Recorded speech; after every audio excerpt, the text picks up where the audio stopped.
कोल्हापूरमधील व्यापारपेठ, राजारामपुरी, शाहूपुरी, माळी कॉलनी आणि टाकाळा परिसरातील ड्रेनेज व्यवस्था पूर्णपणे कोलमडल्याचा आरोप नगरसेविका प्रतिज्ञा उत्तुरे यांनी केलाय. राजारामपुरी परिसरात तब्बल 60 वर्षांपूर्वीची ड्रेनेज लाईन आजही वापरात आहे.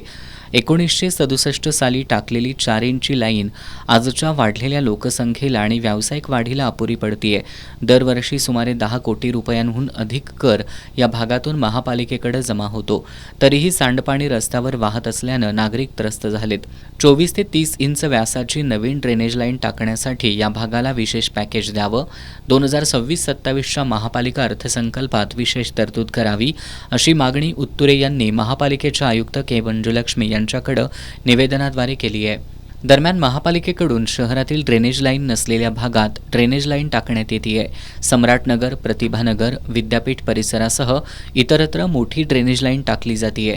त्या ड्रेनेज लाईन राजारामपुरीतील ड्रेनेज लाईनला जोडल्यास सर्व भागाचा भार राजारामपुरीतील ड्रेनेज लाईनवर येऊन ड्रेनेजचा प्रश्न गंभीर होईल, याकडेही उत्तुरे यांनी लक्ष वेधलं. यावेळी सामाजिक कार्यकर्ते महेश उत्तुरे, सनी शिंदे, राहुल कांबळे, अल्ताफ मकानदार उपस्थित होते.